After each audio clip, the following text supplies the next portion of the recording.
Welcome to this, the first of three webinars organised by the Communist Party, in particular Hackney branch, and the Morning Star on right-wing populist nationalism and the New World Order, the socialist response. So tonight we're particularly going to concentrate on the United States of America, and it really couldn't be more timely to have this, I don't think, because we are looking at a very dangerous world with wars breaking out in many, many places. And we are looking at the spread of a new form of right-wing populist nationalism, which seems to have been rampant throughout and seems to have defeated all forms of social democracy, certainly in Europe. But that's something we'll discuss next time. I'll announce the dates of the other webinars. Well, I might as well announce them now. On the 24th of September, we'll be looking at Europe and Asia, right-wing populist nationalism there. And on the 19th of November, we'll particularly be looking at this country, at Britain.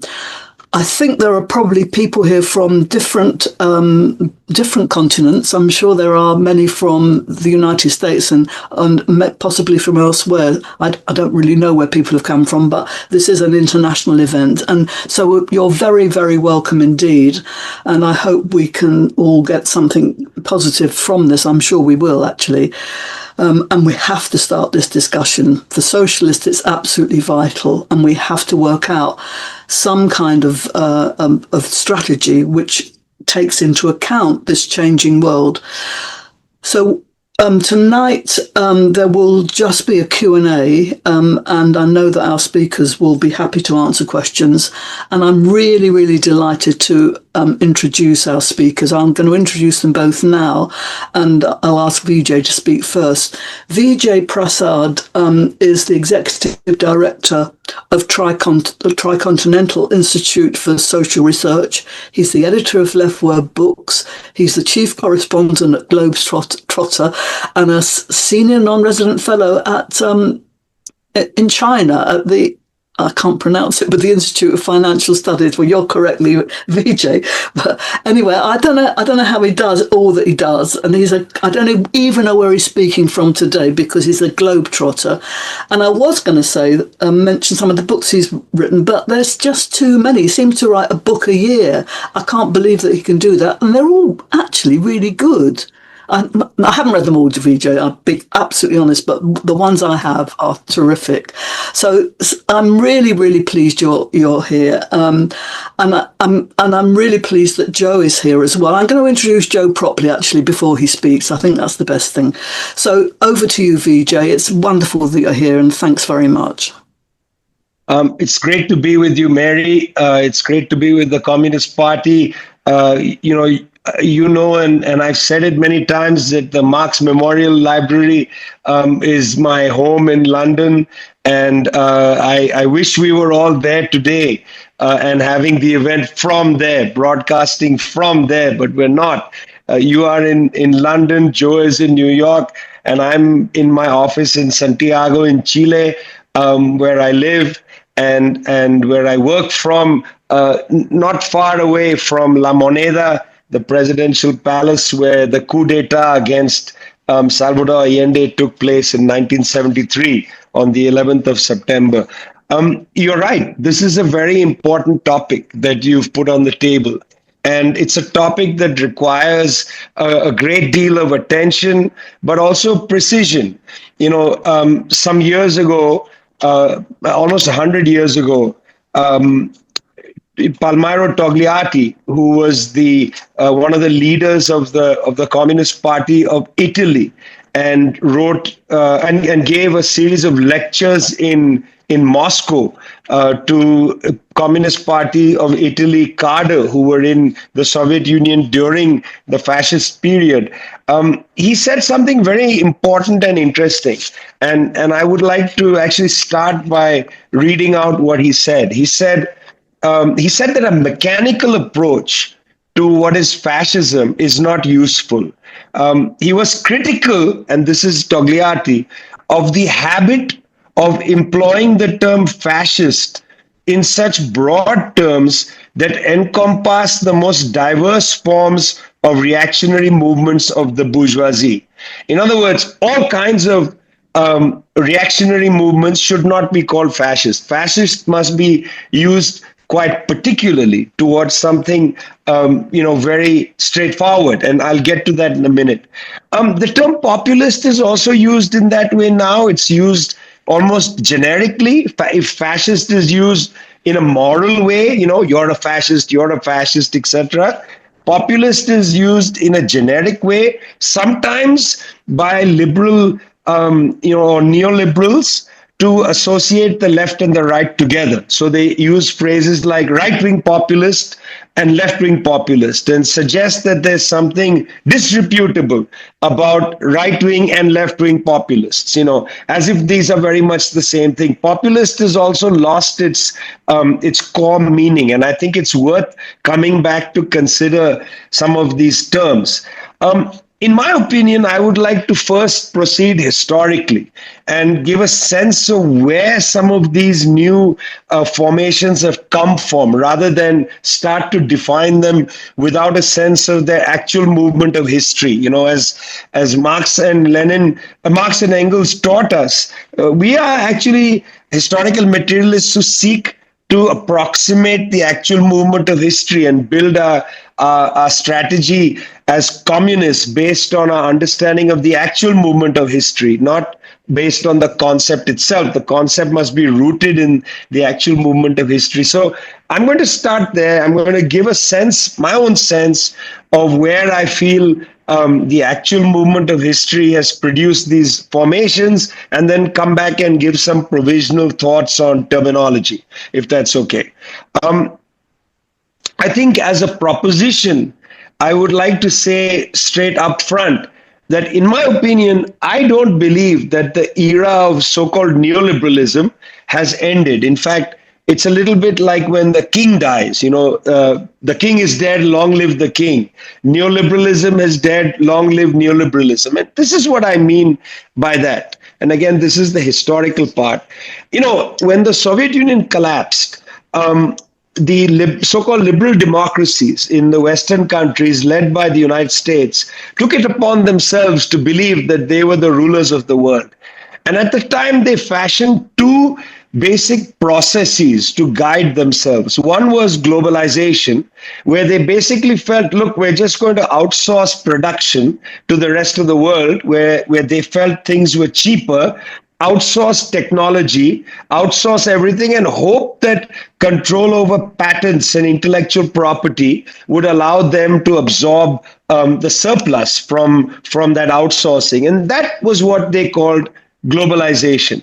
Secondly, neoliberalism was a kind of interesting domestic policy more than anything else, where these governments felt that they could allow their billionaires free rein, don't have to pay taxes, as long as you pay into our coffers and you hire my children, and others in a form of corruption, you can make as much money as you want. We don't really need to build a investment portfolio in our own countries. You can invest anywhere in the world. You can do anything you want with your money. And they basically ended up impoverishing their own countries. So these Western so-called liberal democracies ended up outsourcing production and hemorrhaging their own domestic investments. So gross investment in the global north really declines after the collapse of the Soviet Union. There's a severe decline in gross investment across the global north, not just in the United States, where the numbers are actually quite bleak. As this occurs, the actual politicians, whether it's the kind of Clintonian democratic consensus, or the Blairite consensus in the UK, or the kind of Schroeder neoliberalism in Germany, or even a sort of late Mitterrand into the various soft right governments in France and so on. All of these neoliberal consensuses effectively collapsed themselves because they created a social wreck upon which they could not revive a political constituency. I mean, what are you going to do after 3 or 4 elections? You're going to go back to the people as Blairites and say just a little more austerity, and then just vote for me one more time. I'm going to punch you in the face, but within 3 or 4 years, your face is going to be glowing. Don't worry. That was, by the way, called the J curve hypothesis, that things will get really bad, but eventually the J will rise up. That's the I'm going to punch you once more in the face doorstop statement. Yeah, that's what the neoliberals offer. They can't come to the people with much more.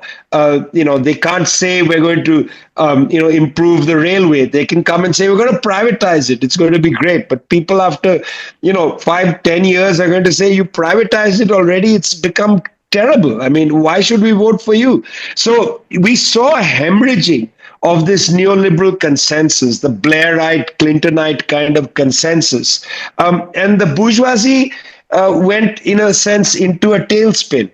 You see, you saw some interesting developments. In Italy, for instance, the bourgeoisie actually engineers a technocratic government. They say, set aside the parliament, we are going to select a technocrat to be the government, whether it's, we'll put Draghi in charge and just let him run the show. We don't need to have an election. I mean, they actually did this in Italy. It's pretty extraordinary. Or in France, where Mélenchon actually, his party and the left consensus, the communists and others, the Greens, win the largest block of the parliament, but Macron picks his own guy to be the prime minister. Technocratic rule, deeply arrogant form of politics, and that form of politics essentially demobilizes the capacity of the neoliberals or the neoliberal technocrats from having a permanent reign. It's in the gap there that you see the rise of these other forces, what we in our institute call the far right of a special type. And I'm going to come back to that in a second. The second thing that occurs as a consequence of the hemorrhaging of the neoliberal technocrats' political base or their constituency, their ability to mobilize a constituency, the second thing that happens is that as a consequence of outsourcing and as a consequence of the deindustrialization of the global north, you see the center of gravity of the world economy shift to Asia. And now you have a problem because these Asian countries are outwitting the Western countries economically. They make cheaper phones, they make high-speed rail, they make better bridges, they make excellent cars. BYD is a better electric car than Tesla and so on. How are you going to compete with them? Well, there's two ways to compete with them. One is the bourgeoisie turns to the government and says, you got to ban these products coming from Asia. We're going to sanction China, go to war against China and so on. And that the neoliberal technocrats and the far right of a special kind are basically able to do together, so that Obama starts the pivot to China, to pivot to Asia. Biden is basically as hawkish against China as Trump 1 and now Trump 2. There was really no let up on the hawkishness. The second thing that you might want to do is to try to raise investments in your countries. Biden tries that. The bourgeoisie says, we are not interested. We are not going to put our money into building up the country. If you want, you can, borrow money or do whatever, but we are not going to put our money. They are too used to the long 40-year tax strike that they've been on. The bourgeoisie refusing to increase gross investment in their own country. And so here comes the far right of a special kind with a certain use for the bourgeoisie. They appear effectively to do three things. One is intensify pressure against Asia. Trump will pick up on the anti-Asia thing. He I think quite cleverly says our problem isn't Russia. That is to say, the Western countries' problem isn't Russia. Russia is not an economic threat. The problem isn't really Iran. It's not an economic threat. The problem is China. That's the economic threat. And that has to be taken care of. Elbridge Colby, who's in Trump's Defense Department, is the architect of this policy, Bridge Colby. He's the architect of this put all the ducks into rolling back China.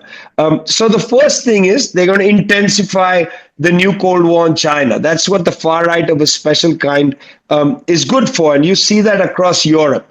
The second thing is that they are going to turn back around and they are going to force some of the billionaires to cough up money. We saw Trump doing that in the early phase of his administration. He brought, the head of the SoftBank from Japan and others to press conferences and said, how much are you going to invest in the US? 1 billion? 500 million? What are you going to do? It was a kind of bullying tactic. Put the cameras on and get the head of these big investment funds to pledge some money. But the third thing is very important, and I want to emphasize this.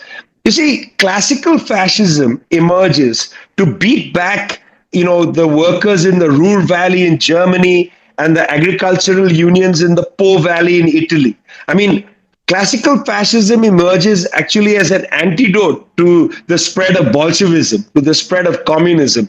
There is no such spread today.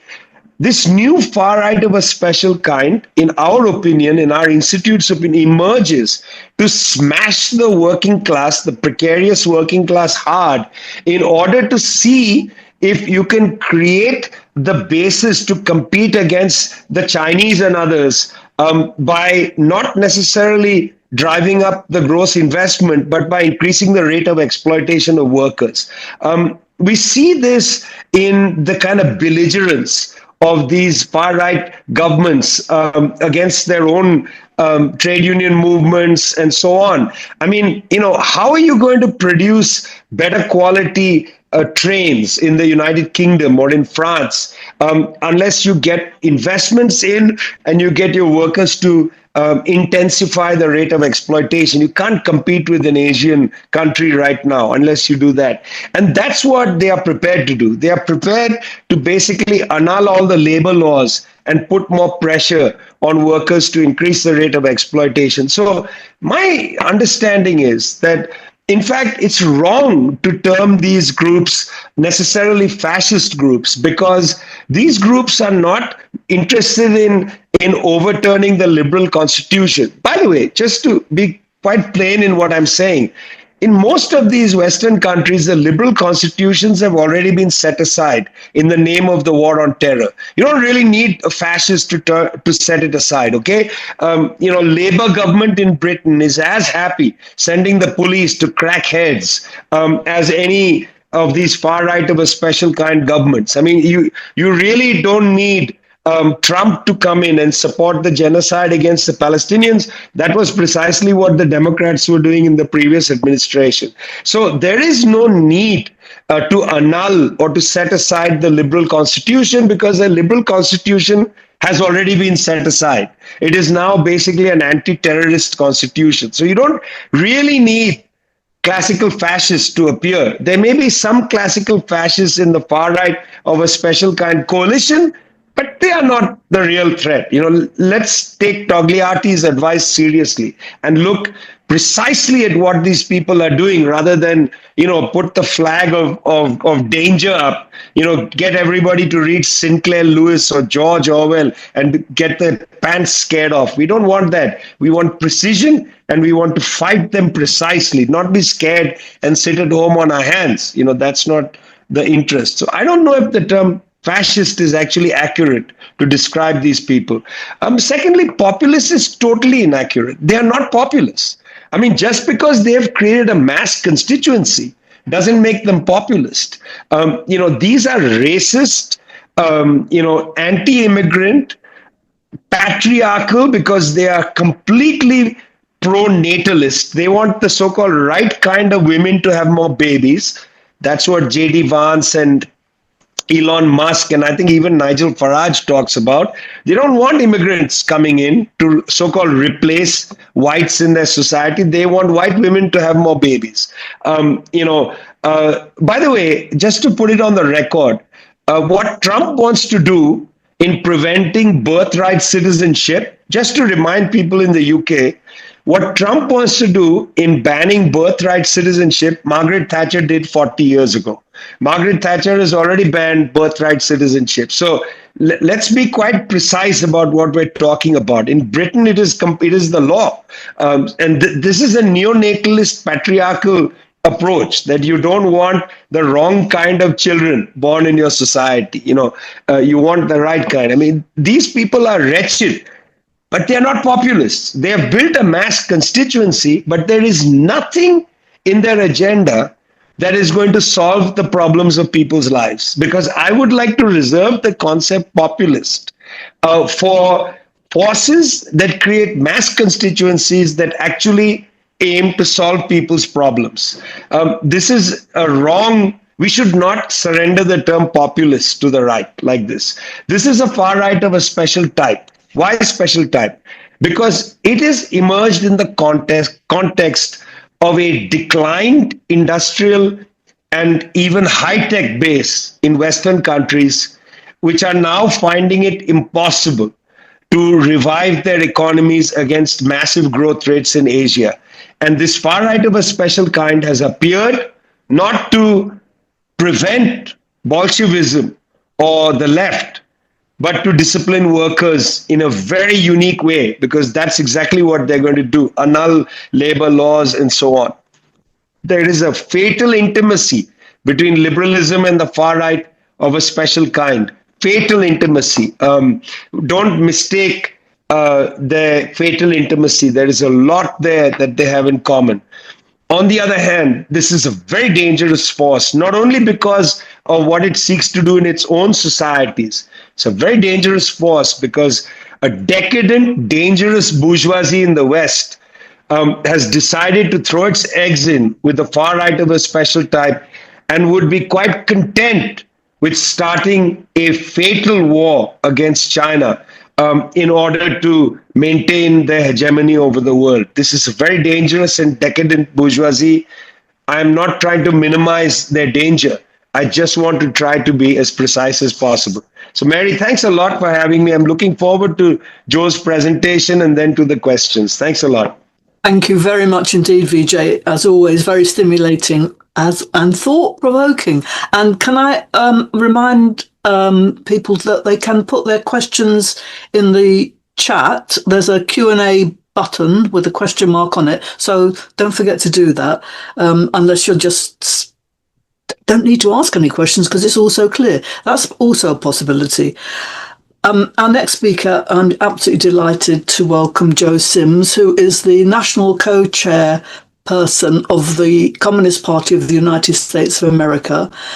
And he is, I believe this is true to say, the co-editor of the party's online newspaper, People's World. And I know that he used to be the editor of the theoretical journal, Political Affairs. So it's a great, great pleasure to welcome you. And I hope you're going to give us some insights into what is actually happening in your country, which is affecting the whole world, of course. And that's the issue. So thank you, Joe, and over to you.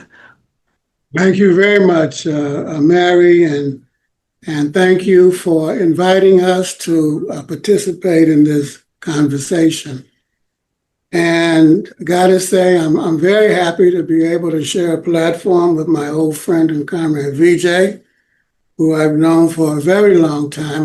Vijay, I think when I first met you, I still had hair, and that was a little while ago.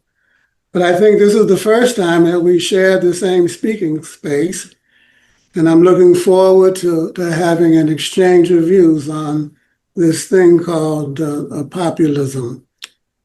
There's a long history of it in the United States. It goes all the way back to the late 19th century. And my first experience with that populist sentiment actually came from the stories our grandmother told us. And one of her favorite was about the time when her father, who was a Black Alabama coal miner, went out on strike. This must have been around the time of World War I. And very briefly, the story went like this. The miners struck. The company tried to break the strike. There was a gun battle, and the company got the worst of it. The governor of Alabama then sent in 500 troops by train to break the strike. But the poor whites in the next county cut the railroad tracks, and the miners were able to escape. You see, there was a common, I guess you call it, populist disdain among the Black miners and the poor white farmers for what Paul Robeson used to call big white folks. Disdain, even in Jim Crow, Alabama. Well, we shouldn't be surprised because populism back then was quite a force. For example, in the 1890s, the People's Party, which was the Populist Party, wiped out the Democrat in a whole number of elections in Alabama counties. And this movement wasn't just limited to Alabama. In 1894, they took both houses of the state government in North Carolina, elected some 47 state representatives in Georgia. Now, I've been trying to figure out whether this was a right-wing movement, or was it a centrist or left, or whether those terms as we currently understand them have any meaning.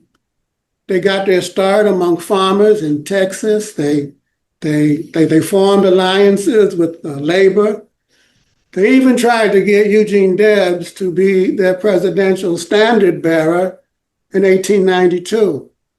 They supported nationalization of the railroads and a shorter work week. Populists had a big presence among women and advocated for the women's vote.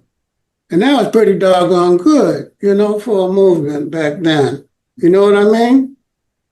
But, and for us, it's a big but, there was a catch. The populist movement was segregated, officially so.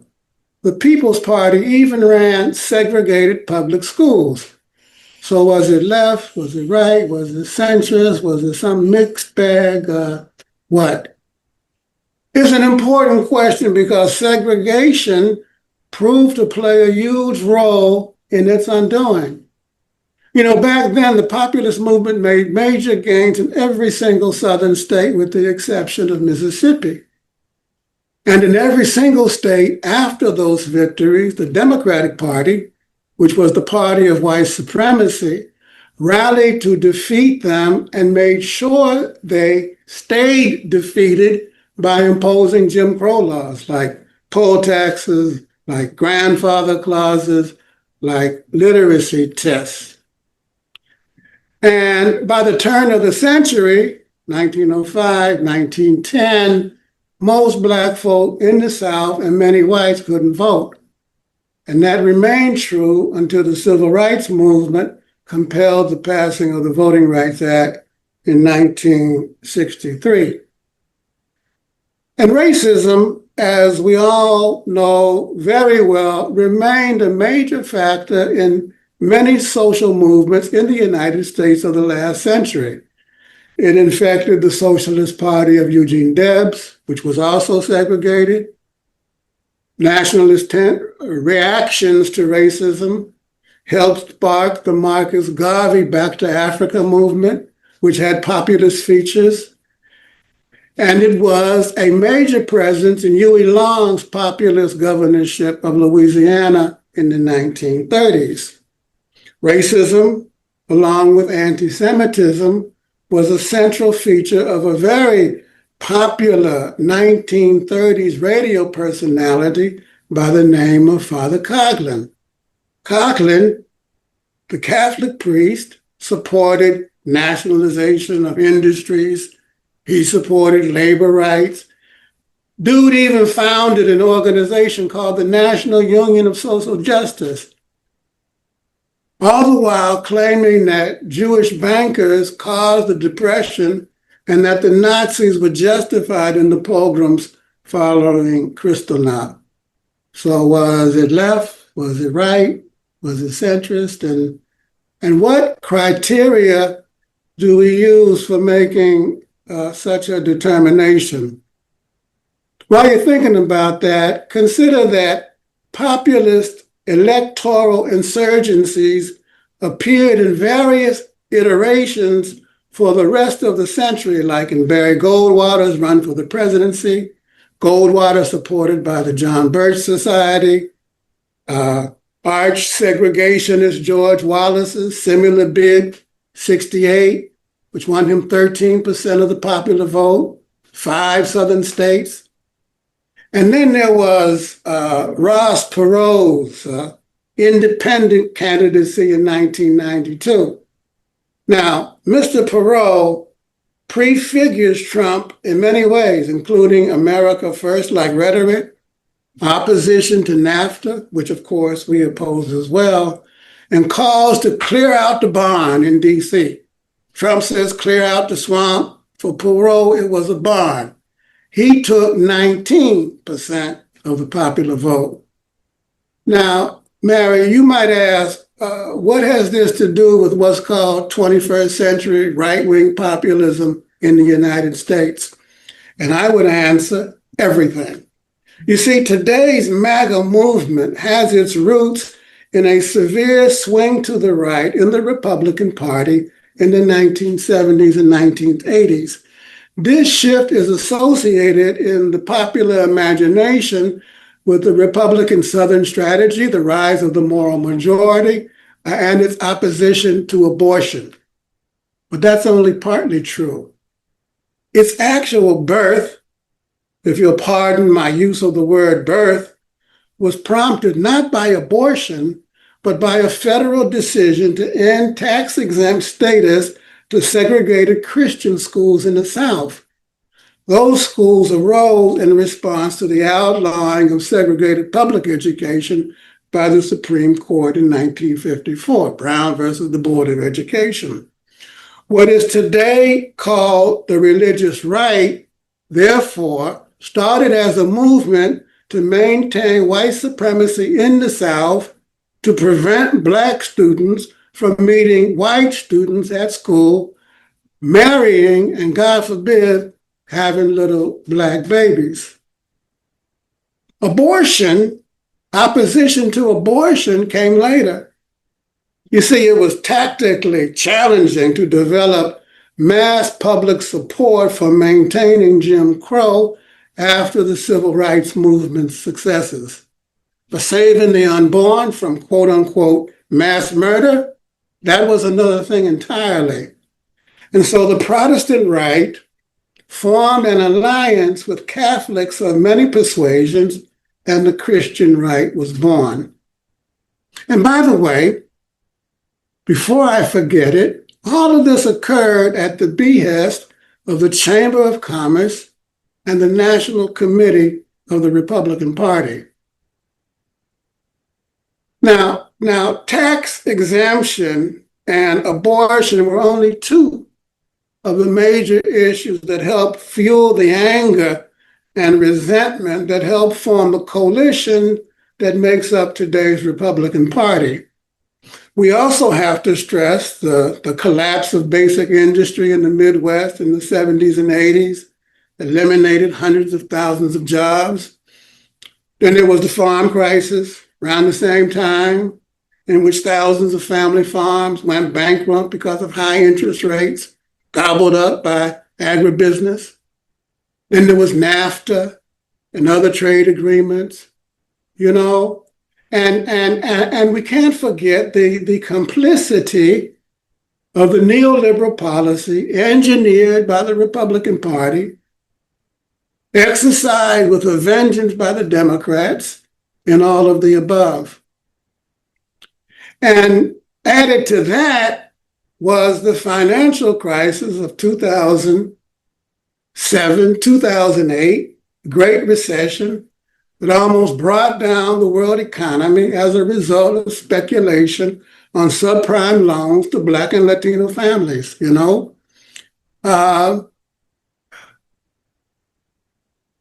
here again, complicity, neoliberal policies of both the Democratic and Republican parties. Now, all of these comrades, served as fodder for the organizing drives by the far right and the rise of self-described patriot networks who had their origins in 20th century anti-communism.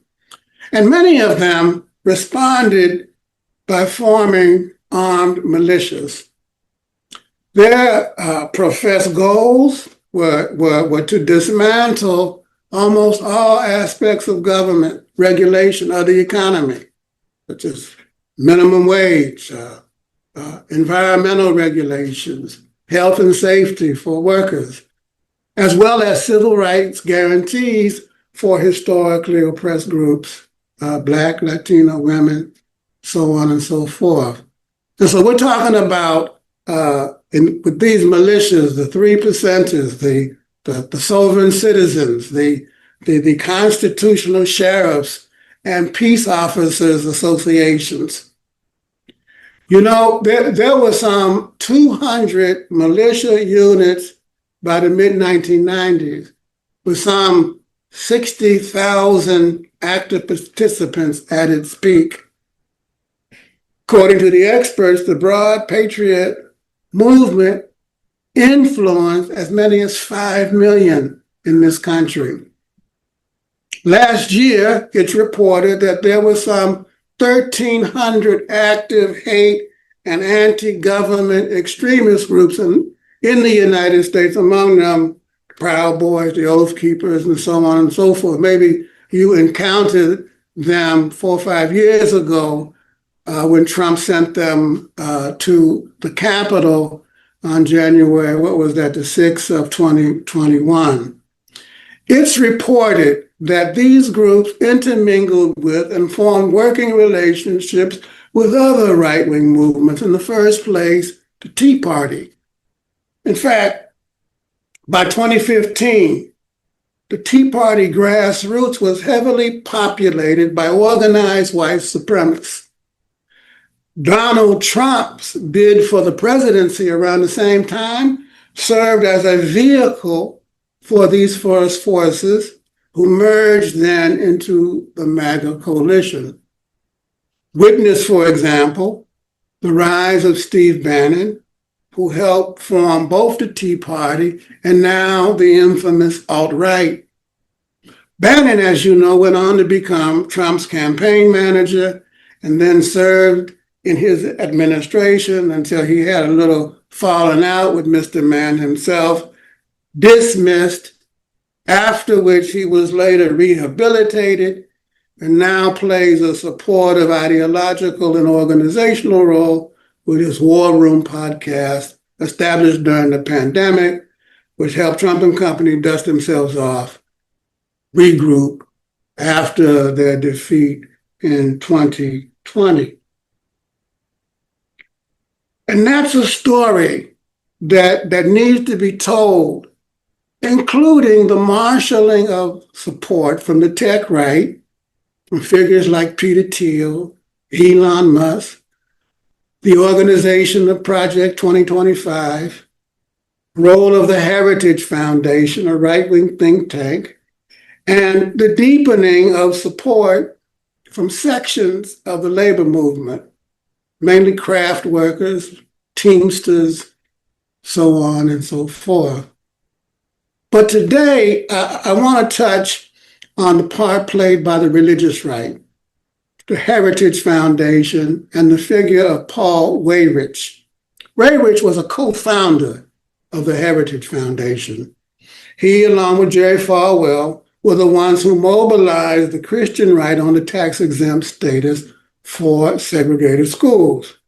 They then led those Christian evangelicals in the campaign to overturn Roe v. Wade, abortion rights.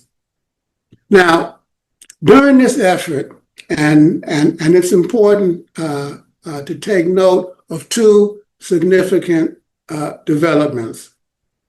First, white evangelicals now dominate the overwhelming majority of people who call themselves Republicans. Yes, you heard me right. According to studies, there is essentially no difference between a Republican who is white and born again and a Republican in general. For the past decade, there has been no daylight between white evangelicals and the GOP. Now, while you're thinking about that, think about this. A new force who call themselves Christian nationalists have emerged within these evangelicals who now dominate that movement. The Christian nationalists hold that the United States is a nation by and for Christians alone, and a certain type of Christian at that. And it wouldn't surprise you that those are white Christians alone. In other words, Christian nationalism is a movement about white identity, that is, white supremacy. Notwithstanding that, in surveys, they express most hostility not to immigrants, not to Muslims, but to guess who? Us, the socialists, the communists, the Marxist left. Their ideologues openly promote views about power and hierarchy and greatness drawn from the vocabulary of fascism. A key figure in this Christian nationalist movement is a gentleman by the name of Russ Vought, Vought, who now heads the U.S. Office of Management and Budget. Vought comes out of the Heritage Foundation and was one of the main authors, if not the main author, of Project 2025. Now, a word of caution. I'm not trying to say here that all or even most Christian evangelicals are Christian nationalists, but rather that in their minds and in the minds of the broader public, there is no distinction between the two. And with Christian nationalists now dominating the commanding heights of the religious right, and indeed the US government, a very dangerous situation, we think, has emerged. And all of this occurring within the framework of MAGA and what's called populism. But here, comrades, I'll end where I began. What is this thing called populism? You know, and I think Vijay's right in that regard. Is it left? Is it right? Is it some kind of mixed bag? Or are we talking about something else? And by what criteria do you judge it? And do those criteria change over time? Certainly, we would not judge the populist sentiment of the early 20th century by the standards of today. I mean, today, you could not credibly call a movement that advocated apartheid segregation left wing, could you?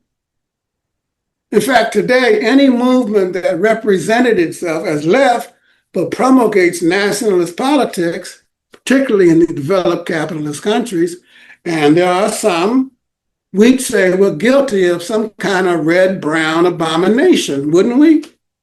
And that's been true ever since Mussolini marched on Rome in 1921 and the rise of the Nazi Party some years later.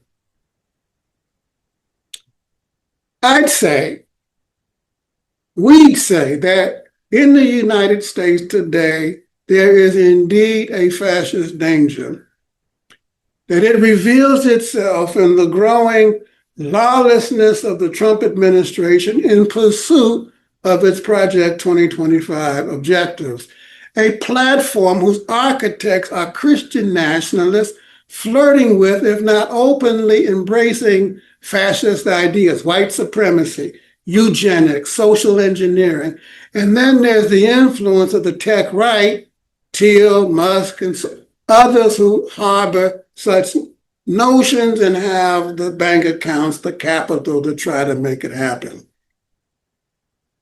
So right-wing populists, maybe. Fascist, they are moving in that direction. But in our view, in the United States, it's so important to have a clear idea and definition of what we're talking about, which is why I rebel against such descriptors as authoritarian and populist to describe MAGA and Trump. There seems to be no class analysis here, no accounting for the various social forces in contention and their responses to the deepening crisis in pursuit of maximum profits. And after all, that's what got us into this mess with NAFTA, the subprime crisis, the Trans-Pacific Partnership, its after effects, and so on and so forth. And then there's the new attempts by U.S. imperialism to reassert itself in the face of stiff competition, and hence support of both parties for the genocide in Gaza, the expansion of NATO, the wars in Ukraine, and the new Cold War against China.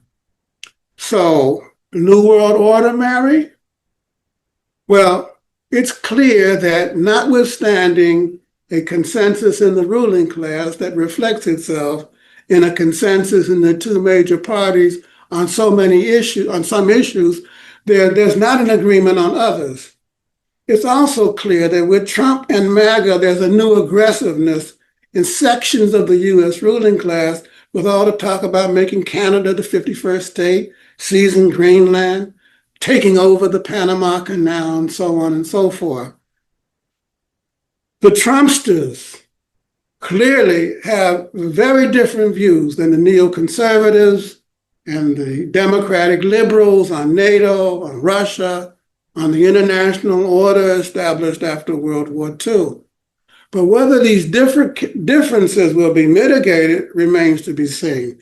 The inter-class conflict, debate, battle for hegemony among different ruling factions is not over, in our view, and estimates of a permanent shift by Fukuyama and others, I think, are overstated. I don't think Trump has achieved a permanent governing majority.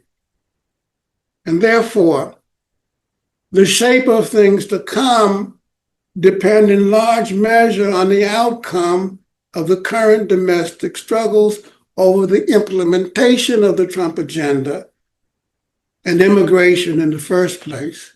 And how that will play out, very uncertain. And that includes the midterm elections. We don't know, honestly, what's going to happen. You know, comrades, and I'll end with this. We were startled by the raging silence in the country after the election. And then we were even further taken aback with the capitulation of important sections of civil society, the universities, the mass media, law firms, so on and so forth. We were like, what just happened? The good news, though, is that in spite of these challenges, the resistance has been growing in strength with the boycotts of Tesla, Target, Amazon, so on and so forth, the huge demonstrations in particular on April the 5th, and last Saturday, several million strong No Kings demonstrations attest. The anti-MAGA coalition is beginning to find its feet. It's still somewhat tentative. There remain deep divisions. The labor movement has yet to make its presence felt in a significant way. And of course, for us, that is decisive. As we know, the ruling class only understands one language, and that's the language of power. And until labor takes a stand and flexes its muscles, Trump's march is likely to go largely unchecked. But things are moving. And with that comes hope. At the end of the day, it is clear that domestically, we've reached a turning point moment, or maybe it's more accurate to say we're between two moments. But a new progressive governing majority will depend on things that are not yet in place, like radical reforms of the electoral system, changes in the structure of government, and so on and so forth. To us, a new third party needs to emerge. But the main thing now is that we have to fight with the vehicles that we have, not the ones that we want because they don't exist. We have to fight to work to break the grip of the MAGA right on government. And again, things are moving, and with that comes hope. And so, Mary, those are some of our thoughts. Thank you for giving us an opportunity to express them. I'm done. Oh, Joe, that was brilliant. Thank you so much. Oh, such food for thought. I think we have to change the title of these webinars now. We can't populism. We don't nationalism. We really need to think about these things. And you've really, both of you, just very inspirational. But also, it's made us think, and I think we have to think about these things very deeply. You're so right, both of you. Anyway, there are some questions, as you might imagine, so I'm going to read some out. And I think, the first question, it really follows on from what you've just said, I think, Joe. How do we make up the masses to these issues when the mainstream media feeds them neoliberalist lies? I'm going to read out three, and then you can decide which ones you want to look up. That question was from Sean Freeman. Andrew Nelson asked, he says, Vijay commented on Trump and the American right, basically othering China. Could Vijay comment on how Trump has othered the American working class? For example, his and others, the enemy within rhetoric. It's a good question about class. We really haven't. Well, Joe has. Let's do those two first because they're quite big ones, and then come back to the others. So, who wants to start? Joe, or you start? Got it first. Why don't you go ahead, man? No, Joe, because it actually follows from the presentation. I'll come back. Yeah. Okay. Good enough, Mary. The first question is. Could you just repeat wake up the masses to these issues when the mainstream media feeds them the neoliberal lies? It's a tough question.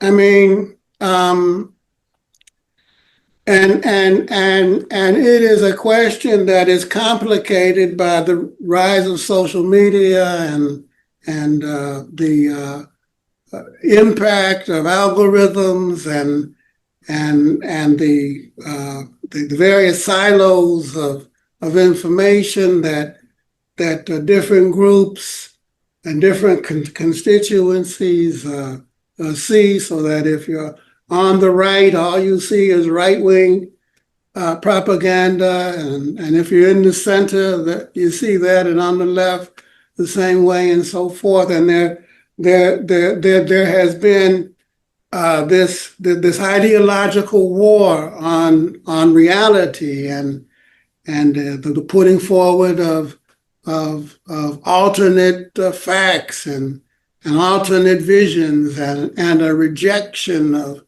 and then of course that feeds on an already a pre-existing a problem in the bourgeois mass media, which for decades has kind of functioned as entertainment and so on and so forth, and reporting on information that is really not news, and so there is a credible disbelief in the general public and distrust about what's taking place, and that's resulted in a lack of confidence in almost all major institutions, whether it be religious institutions or government or the Supreme Court or the mass media or whatever, and frankly, it's a mess. And so breaking through, is a huge undertaking, and And unfortunately, at least the Marxist left have not managed to do so yet in a meaningful way. Well, let me put that a little bit differently, in a mass way, so that we can reach millions. Lenin used to say that politics begins with the millions, and we're lucky if we reach thousands or tens of thousands, and so I think it's a big challenge, and one which we have to be much more creative about. Sometimes our visions of educational, ideological work are very narrow and very limited, and I think that we have to broaden our horizons, because we can't compete with the big bourgeoisie on their own terms. So I think that we have to continue to do the steady daily work of putting forward our ideas and collaborating with other forces on the left in order to do so. After all, we're trying to move our country and our class in the same direction. Yeah. No easy answers. Vijay, do you want to answer the question about China, the othering of China? Do you want me to read it again? Yeah, no, I got it. I mean, it's actually about the othering of the working class, with China already understood. But let me come back to both sides of it. I mean, I feel like the far right of a special type arrives on the one side, just to repeat the big point and then come to the issue, that the bourgeoisie, I think, has figured out that it just cannot compete with China, and with actually not just China, but Vietnam and other countries on an even playing field. I mean, it's very difficult to reindustrialize a country. I remember when the head of Apple went to see Trump in the first administration, Mr. Cook, and effectively he said, yeah, even though we produce everything in China, we are with you. You have to go and destroy Huawei, because we will take the short-term hit for the long-term gain. In the long term, Chinese phones are going to wipe us out, Huawei, Honor, and so on. And if you can put pressure on them, we are happy. So they tried that with the tariffs and the trade war and the this and the that. And the Chinese have actually resisted. They have not done what the Japanese did, which is revalue the currency, the Plaza Accord and then the reverse Plaza Accord against the yen and for the dollar. The Chinese are just refusing to do that to advantage US corporations. But anyway, even if they did it, it's not easy to reindustrialize a country. You got to build the skills again. You've really hemorrhaged the US population. And you've got to therefore also produce a kind of capitalist discipline in the United States, which has been eroded, and which is why the new report that has come out from the International Trade Union Federation, and I want to read out the line. The new report, it's called 2025 Global Rights Index by the ITUC, says the Donald Trump administration has taken a wrecking ball to the collective labor rights of workers and brought anti-union billionaires into the heart of policymaking. This just came out, this report. So the attack at the US working class is well calibrated by the billionaires. The firing of a large section of federal workers, for instance, is going to increase the exploitation of the US working class. You can put more pressure on people. There's less people being shielded by labor protections and by long-term protections in the federal government as employees and so on. So my view is this attack at the working class in the US and across Europe is part and parcel of a desperate attempt by a bourgeoisie to continue a futile competition with China. Rather than compete with China, why not follow what the Chinese are saying, which is shared future for humanity? I mean, we don't need to compete. We'll work together to abolish the dilemmas of humanity. That's what the Chinese are openly saying. And why don't we take them at their word and see where it goes? Is it really the case, Mary, that the Chinese are going to spy on your house when you already know from all the revelations that you already have British government spying already happening, domestic spying. You don't need the Chinese to do it. I mean, the Germans don't need the Chinese to spy on them when we already know that the US government was spying on Angela Merkel's phone. We got all that from Edward Snowden. You don't need the Chinese spying. Everybody's spying on everybody, for God's sake.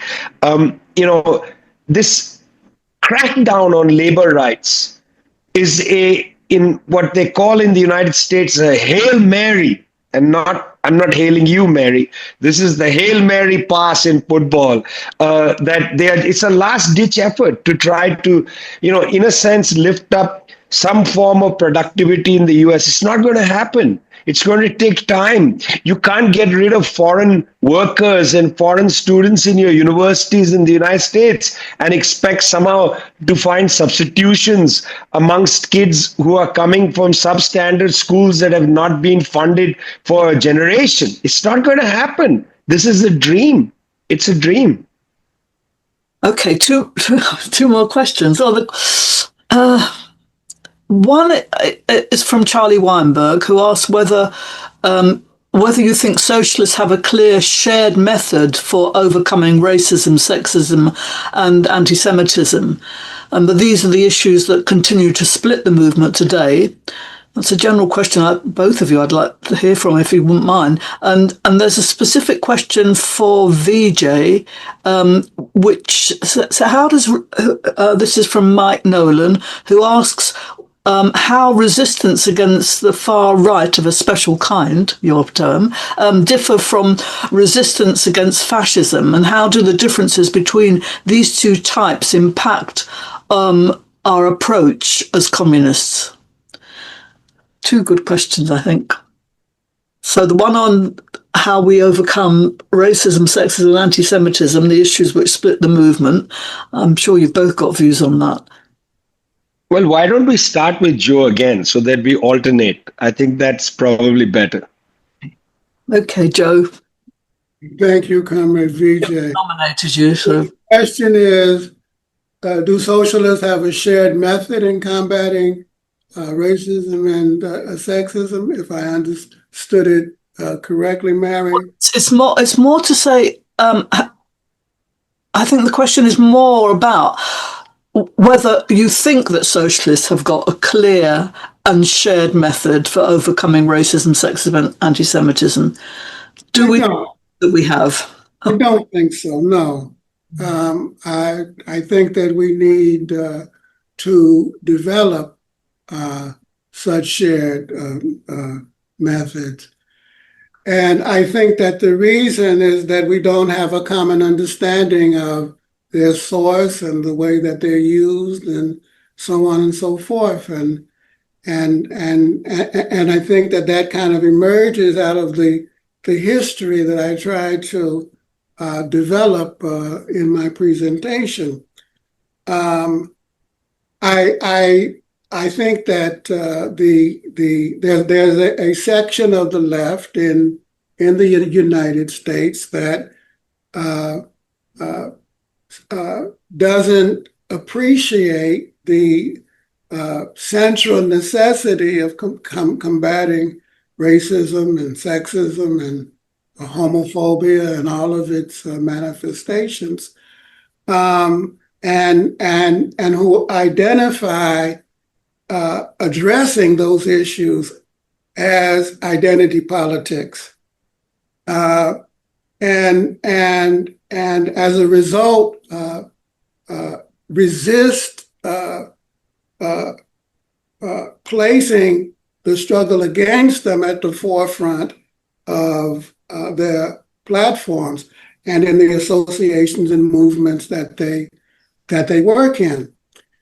And I think that emerges from a lack of understanding of the necessity of focusing on what Lenin called a consistent democracy and of taking consistently democratic positions.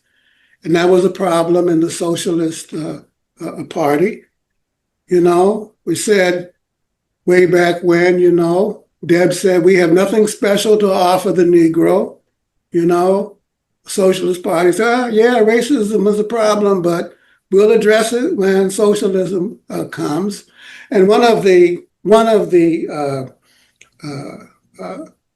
great things that the Communist Party in the United States did was to make the point that we will never get to socialism unless we address the problem of racism, because the class is divided.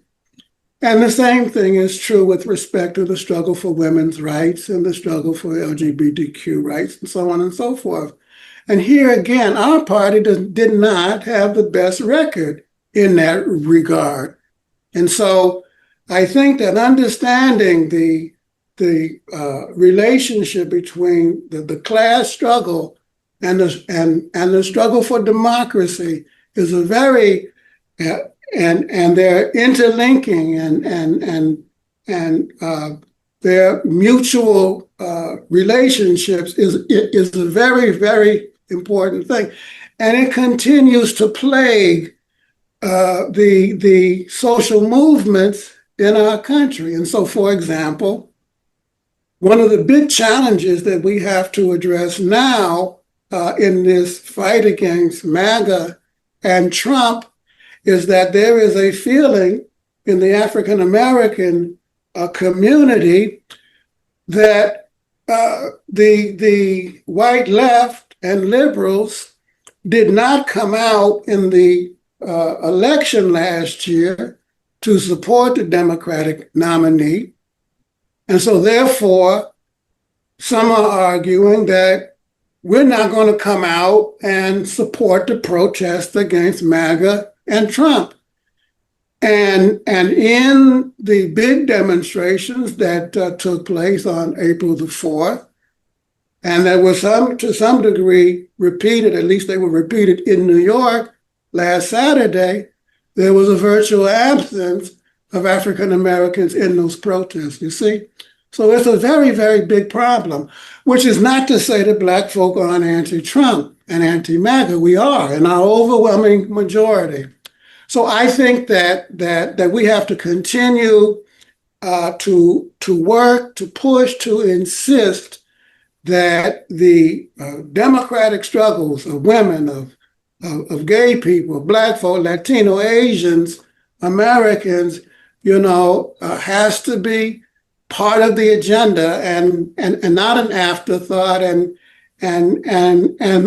that it has to include deep consultation and work with these movements as we go down the road to developing an agenda and a fight back against the behaviors that we have to deal with. Yeah, so it's just that there's I'm conscious of the time, so I don't want to cut you off because everything you're saying is really interesting. But Vijay, do you want to deal with that? Do you want me to read? Yeah, no, I can repeat it. I mean, interestingly, Joe, it follows from your answer. That is to say, what is the strategy and tactics that differs from the strategy and tactics if we were to say it's fascist, or from the 1930s fascism versus the far right of a special kind? How do you deal with it strategically and tactically? I just want to say, first, I would recommend that everybody go and read Clara Zetkin's writings on fascism. Very, very useful. Here's a little bibliography for you. Clara Zetkin, anything you can find from her. It's interesting and important to read Dimitrov's 1935 speech, where you actually understand what the communists were talking about when they talked about a popular front. And I'm going to come back to the importance, the distinction between how I think that term is misused now and what they meant. And then finally, I wrote the foreword to this international publisher's edition of Togliatti's lectures on fascism. And I don't know, Joe, I'm going to republish this in India if Tony Pachowski and others allow me to. But I think Togliatti is at his best in this, I think, really at his best. So this is a good way to answer the question. Number one, in the 1930s, when the communists between 1928 and 1935, so misunderstanding of the Comintern.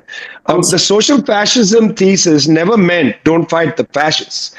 They fought the fascists, they went to jail, they died, many of them, including Antonio Gramsci and others, perished in either in the prison or as soon as they came out. They've continued to fight the fascists. They just said, don't trust the Social Democrats. After all, let's not forget, it was the Social Democratic government of Friedrich Ebert that killed Rosa Luxemburg and Karl Liebknecht in 1919 in Germany. They were no picnic either at that time. Okay, let's just be pretty clear about that. The idea of the 1935 Comintern line on fascism and on the Popular Front was that the communists must fight to unite all the forces from below, all the proletarian organizations, sports clubs, women's groups, trade unions, and so on, into a broad front against fascism. There was no call at the time, in fact, by the communists to unite with the good sections of the bourgeoisie. It just didn't exist. If you read Dimitrov, he doesn't say, go and tail the liberal bourgeoisie. That's not part of the agenda.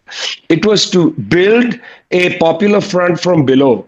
And that's exactly what the communists did in the next decade, tried to do, and you have to understand it's a tough period. I mean, the Republic falls in Spain. That was hugely demoralizing.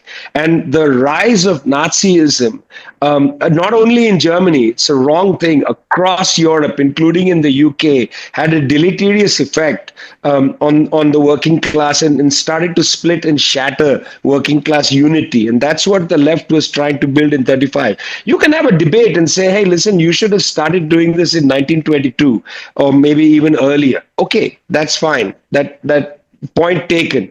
But now we're talking history. The far right of a special kind is slightly different. I think here the appeal cannot be so easy to build a popular front against what? I mean, what are you building a popular front against? One has to really think of these tactics carefully.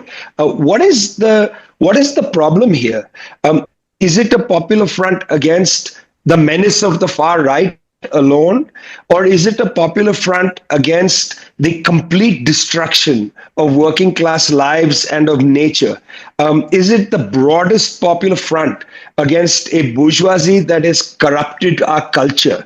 Not just, gone after jobs and so on, but has destroyed the culture? Is it a defense of culture against the far right of a special kind, which, on the edges includes the neoliberal technocrats? I mean, we have to think very seriously about the question of what is the enemy.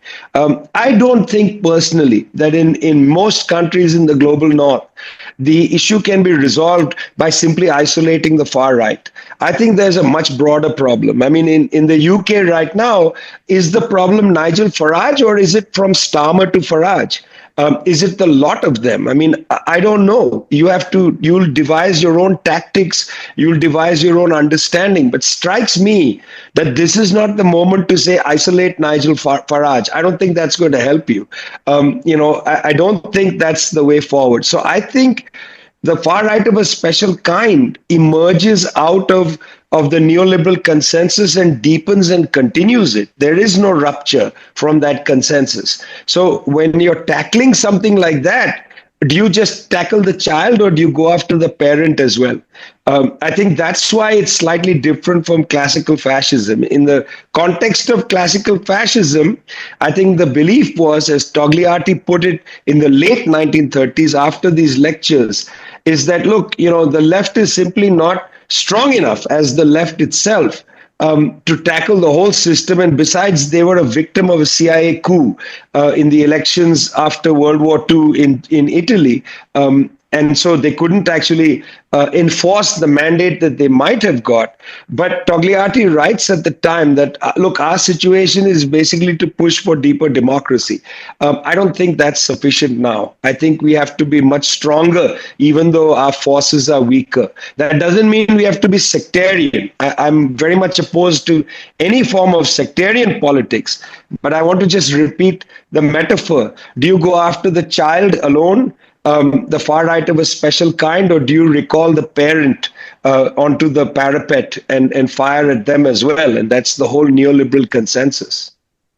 Well, the next two seminars are going to examine this more precisely as well, because we're going to look at other countries. And of course, we'll look at Farage on the last one. There's a specific question about the USA, which obviously Joe will have first stab at. But this is from Steve McClure. These questions are coming in thick and fast, so we won't be able to get through all of them, I'm sure. But anyway, this is quite a long one.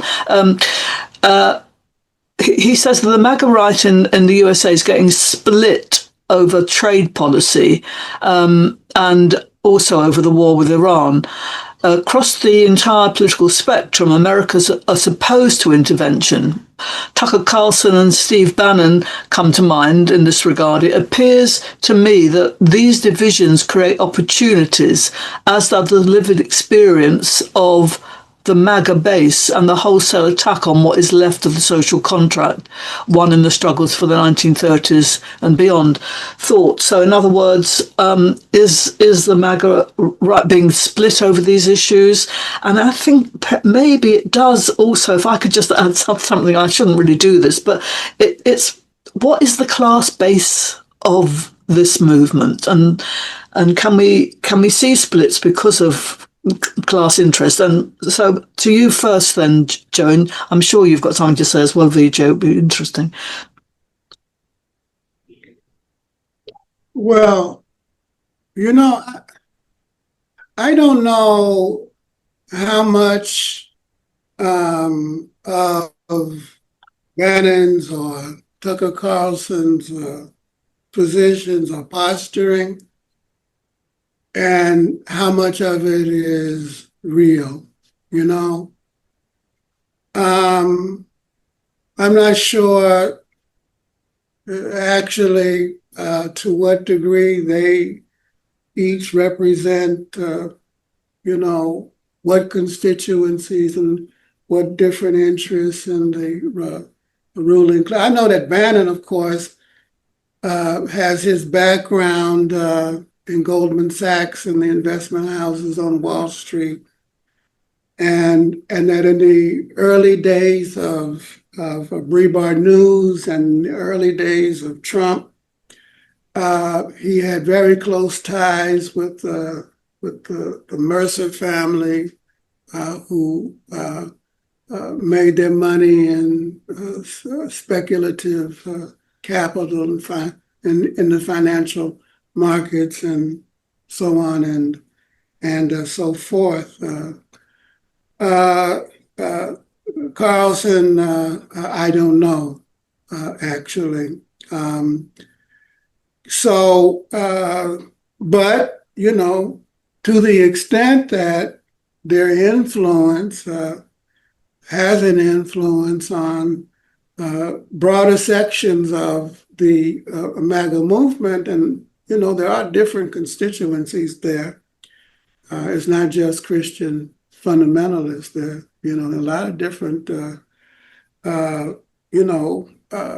That's a useful thing, and should be built upon. Mary, to your question of the class base, I think that. That there's been a shift in the initial iteration of the Trump administration.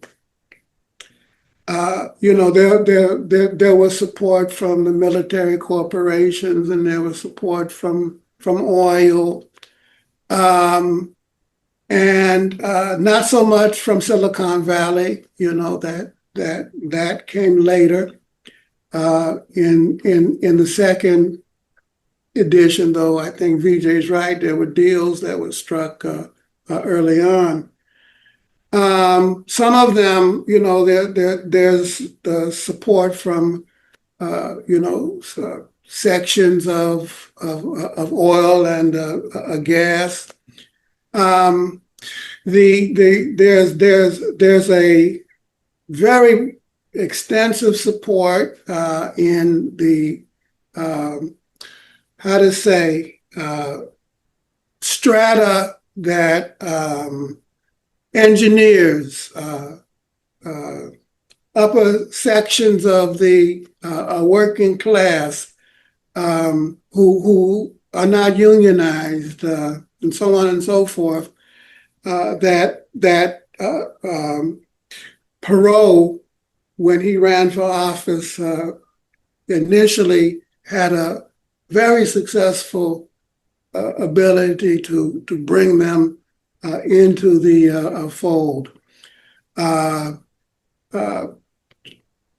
Trump's support in the first time around in those who made $75,000 and below was not as significant.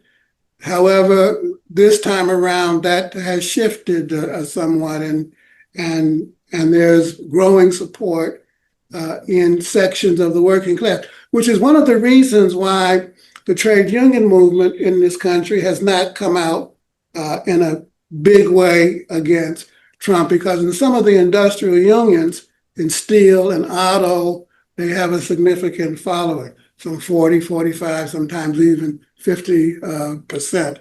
And that's acted as an impediment and slowed down the ability of the trade unions to respond so far, though that is also beginning to shift a little bit. So to the extent that their positions influence others, yes, we that's a good thing. Whether it's honest or not, or whether it's posturing, who knows? Vijay, do you want to say?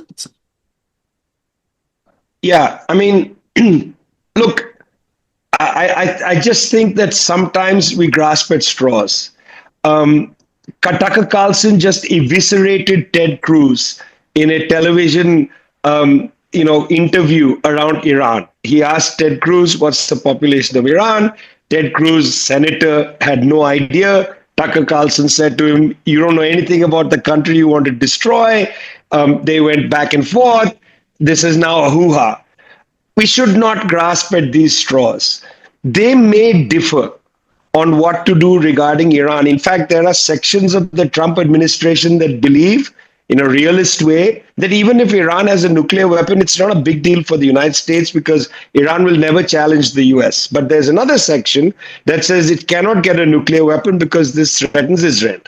That's a disagreement that is, in fact, non-consequential for the working class movement. Why?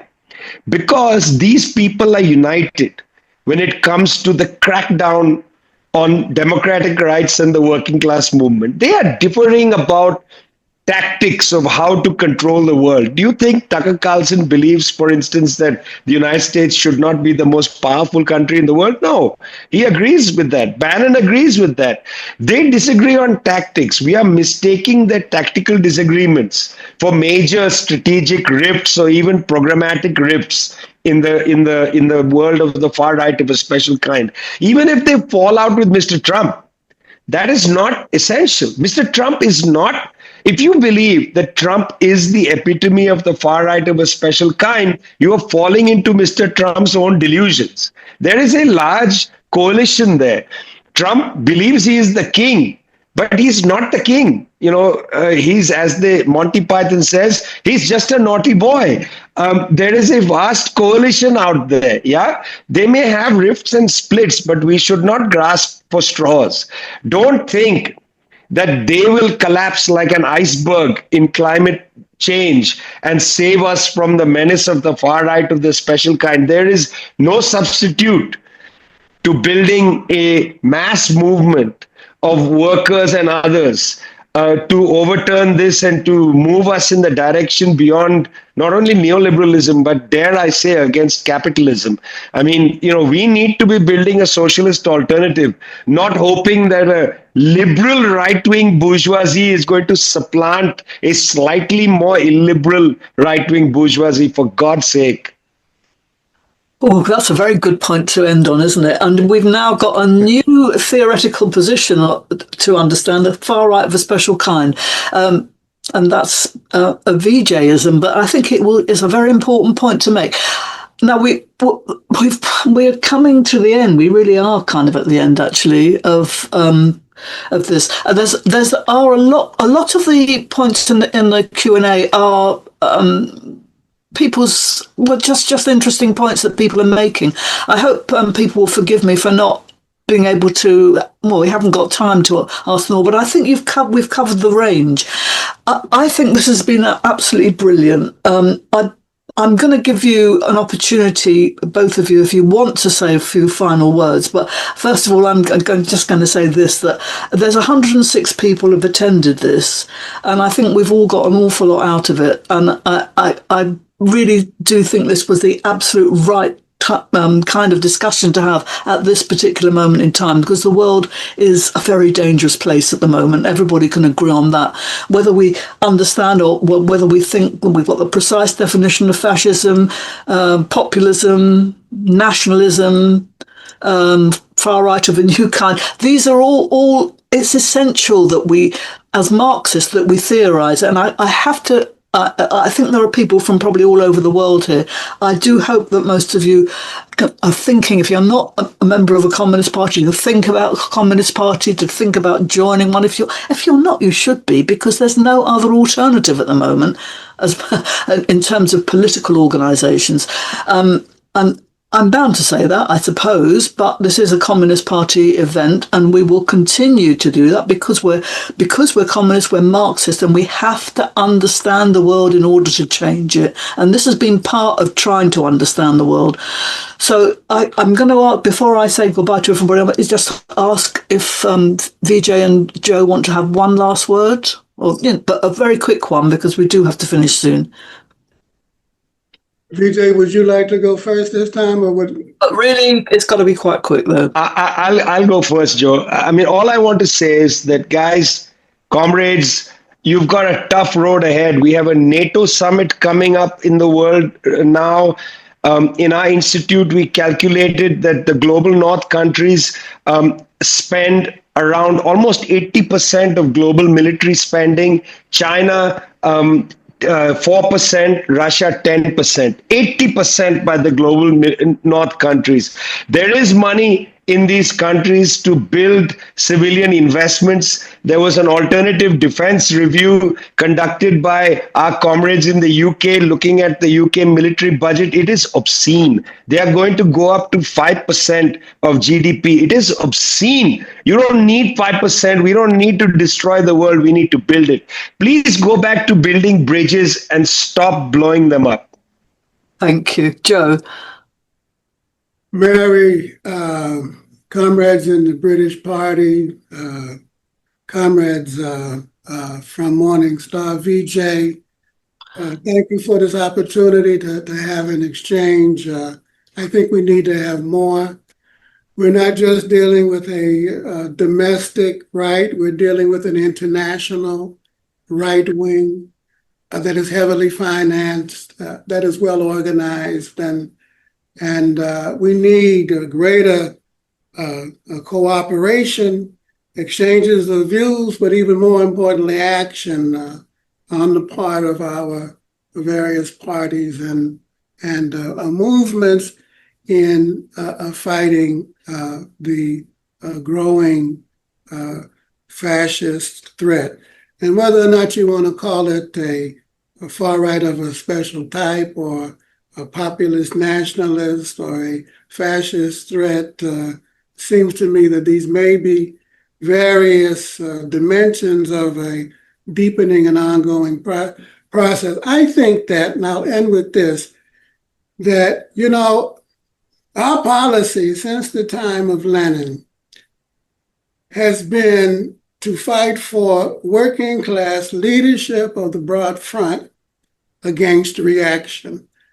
This was the thesis that was put forward in Two Tactics.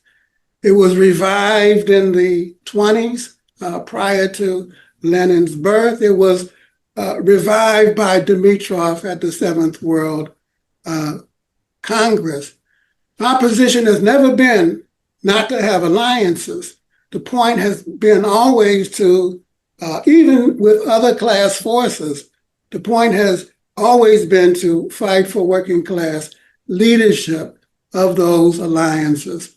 In any event, let us continue to debate and discuss as we go forward. I think we're more or less on the same page, and I welcome the opportunity to do that. Thank you very much, and have a good evening. There'll be 2 more to come, and I'm going to have the absolute last word by quoting the movement against the war in Vietnam: "Dare to struggle, dare to win." Thank you very much for attending, everybody, and thank you so much, Vijay and Joe. You were both utterly stimulating. Bye, everybody.